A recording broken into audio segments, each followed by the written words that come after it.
The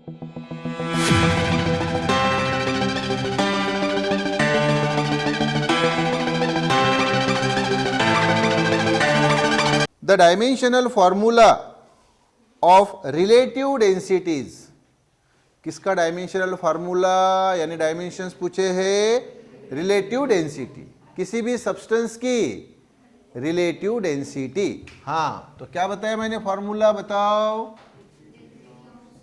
relative density equal to density of substance upon density of water. फिर से formula देखो, relative density किसी भी सब्सटेंस की ऑफ एनी सब्सटेंस, ये शब्द लिख रहा हूं, सब्सटेंस इक्वल टू क्या आता है, density of substance upon density of water. अब वो सब्सटेंस की डेंसिटी यानी होता है मास अपॉन वॉल्यूम, बरोबर। तो इसका यूनिट क्या हो गया, केजी पर मीटर क्यूब, मास का केजी, वॉल्यूम का मीटर क्यूब। और ये वाटर की डेंसिटी वो भी यूनिट वही रहेगा, क्या, मास अपॉन वॉल्यूम यानी केजी पर मीटर क्यूब। और तो ये कैंसिल हो गए ना, ये तो एक्चुअली यही से समझ में आता है, डेंसिटी कैंसिल, तो उसका कोई यूनिट बचा ही नहीं। तो ये कैसी क्वांटिटी है रे, यूनिटलेस। कैसी क्वांटिटी है, और जो क्वांटिटी यूनिटलेस होती है वो डायमेंशन लेस भी। तो इसके डायमेंशंस क्या आएंगे बताओ, L0, M0, T0। LMT यानी लेंथ, मास, टाइम, सब 0 0 0। कौन सा ऑप्शन फिर बोलो, हाँ। Next one, the dimensional formula for Young's modulus is, Young's modulus के लिए डायमेंशनल फॉर्मूला। यस, अब ये कहानी मैं आपको बताता हूँ, अच्छी तरह से भी दिमाग में याद रखो। यंग्स मॉडुलस पूछा, लेकिन अब मैं पूरी कहानी आपको बताता हूँ, ये बराबर ध्यान दो।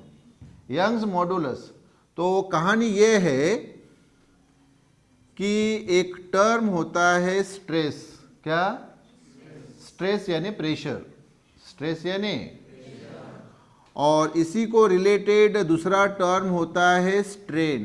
क्या टर्म होता है, तो ये स्ट्रेस और ये स्ट्रेन, इसका जो डिवीजन है, क्या, डिवीजन, तो मैं ये यहां से स्ट्रेन हटा के यहां लिखता हूं। तो स्ट्रेस अपॉन स्ट्रेन, इसको बोला जाता है मॉडुलस ऑफ इलास्टिसिटी। क्या बोला जाता है, बोलो, मॉडुलस ऑफ इलास्टिसिटी। क्लियर, हाँ। ये इलास्टिसिटी चैप्टर में 11th में इलास्टिसिटी चैप्टर, इलास्टिसिटी यानी अल्टीमेटली हम बात कर रहे हैं मैकेनिकल प्रॉपर्टीज ऑफ सॉलिड्स। हाँ, मैकेनिकल प्रॉपर्टीज ऑफ सॉलिड्स यानी अल्टीमेटली इलास्टिसिटी। तो उसकी कहानी आपको बता रहा हूं। तो मॉडुलस ऑफ इलास्टिसिटी यानी स्ट्रेस अपॉन स्ट्रेन। तो ये मॉडुलस ऑफ इलास्टिसिटी जो है ये 3 इसमें डिवाइड होती है। कितने इसमें डिवाइड होती है, बोलो, 3 इसमें। इसका पहला जो फॉर्म है वो है यंग्स मॉडुलस। क्या है, और ये Y से डिनोट किया जाता है, किससे, दूसरा है बल्क मॉडुलस। क्या, ये डिनोट किया जाता है K से। और तीसरा मॉडुलस है रिजिडिटी मॉडुलस। क्या है, रिजिडिटी मॉडुलस, इसी को बोला जाता है शियर मॉडुलस। क्या बोला जाता है, और ये डिनोट किया जाता है ईटा से। किससे, ईटा से। तो ये मॉडुलस ऑफ इलास्टिसिटी मान लो फादर, और ये उसके 3 बच्चे। इसमें मैंने अभी आपको बताया स्ट्रेस यानी अल्टीमेटली क्या होता है, प्रेशर। क्या होता है, प्रेशर। तो स्ट्रेस यानी प्रेशर, तो इसका यूनिट होता है, क्या होता है प्रेशर का यूनिट बताओ, न्यूटन पर मीटर स्क्वायर, न्यूटन पर एसआई यूनिट। इसका सीजीएस यूनिट है डाइन पर सेंटीमीटर स्क्वायर। और इसका अगर डायमेंशन आपको फाइंड करना है, क्या फाइंड करना है? डायमेंशन, स्ट्रेस का यानी प्रेशर का। तो प्रेशर का फार्मूला आपको मालूम है, ये साइड वर्क में बताता हूं मैं आपको। साइड वर्क प्रेशर यानी होता है फोर्स अपॉन एरिया। क्या होता है? हाँ, इसीलिए तो इसका फोर्स का यूनिट न्यूटन और एरिया का मीटर स्क्वायर, इसीलिए यूनिट क्या आ गया? न्यूटन पर मीटर स्क्वायर। अब इसका हमें क्या चाहिए? डायमेंशन। क्या चाहिए? तो फोर्स यानी होता है मालूम है आपको, mass into acceleration upon area. Clear? तो मास का यूनिट है केजी, एक्सेलरेशन का मीटर पर सेकंड स्क्वायर और एरिया का है, इसमें कुछ कैंसिल होता है तो कर दो कैंसिल। मीटर मीटर या 1 मीटर बचा, तो बचा क्या बताओ बरा? KG upon second square metre, है या ना? तो केजी का पावर 1, मीटर का पावर 1, इसको आप लिया तो क्या होगा? kg1 m minus 1 s minus 2, तो स्क्वायर ब्रैकेट में LMT, लेंथ मास टाइम।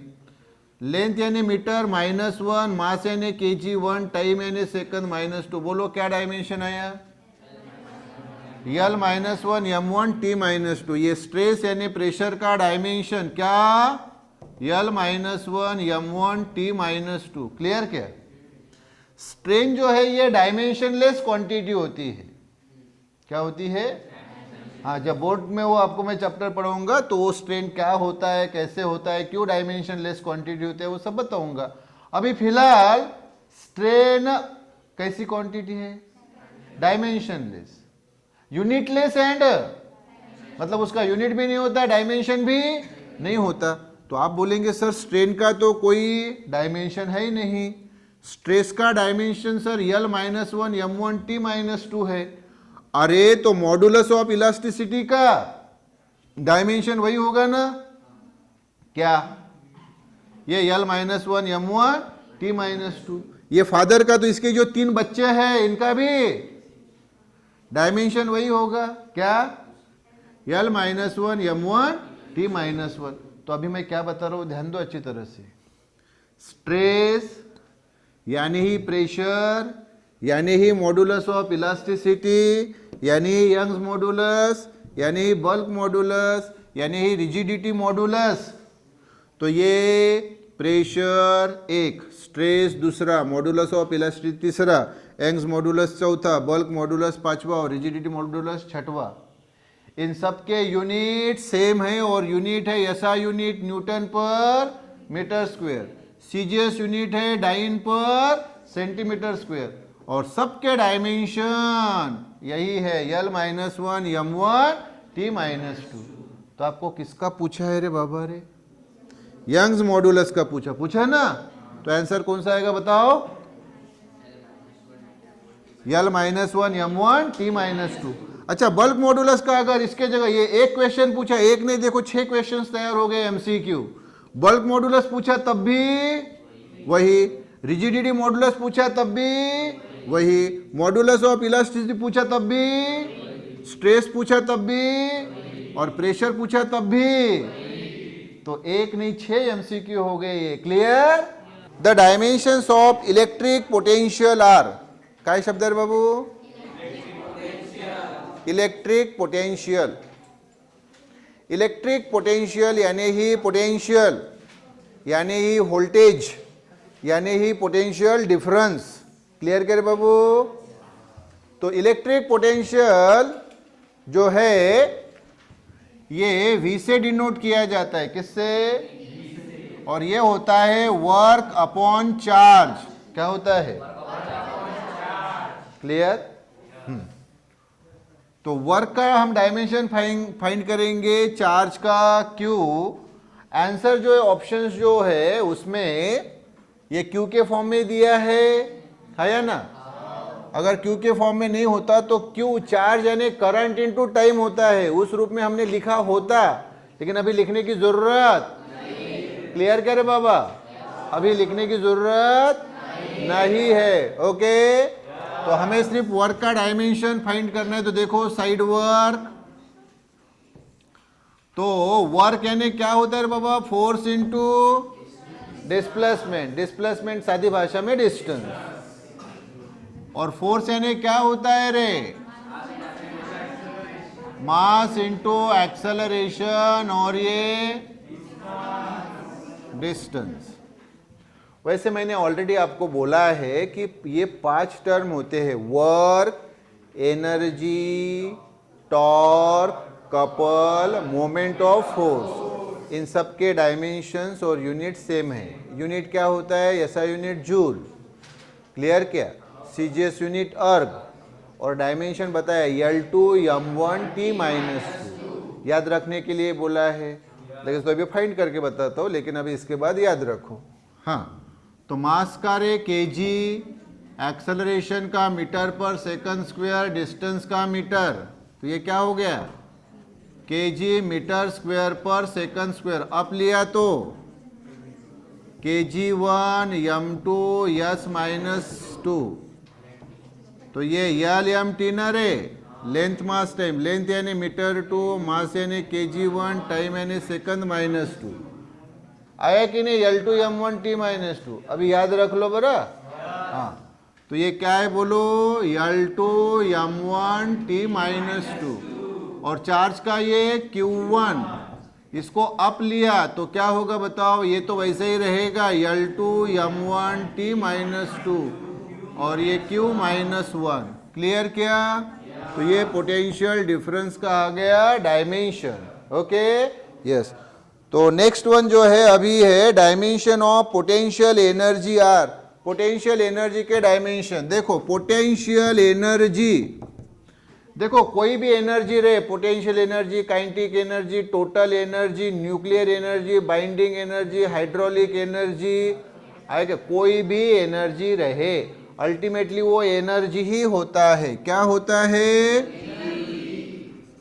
और मैंने अभी आपको 5 टर्म बताए ना, वर्क यानी एनर्जी यानी टॉर्क यानी कपल यानी मोमेंट ऑफ फोर्स, इनके यूनिट्स डायमेंशन सेम होते हैं। तो अभी तो डायमेंशन बताया ना मैंने, वर्क का, एनर्जी का, क्या L2 M1 T-2, तो ये L2 M1, हाँ, तो ये आ गया, क्लियर क्या।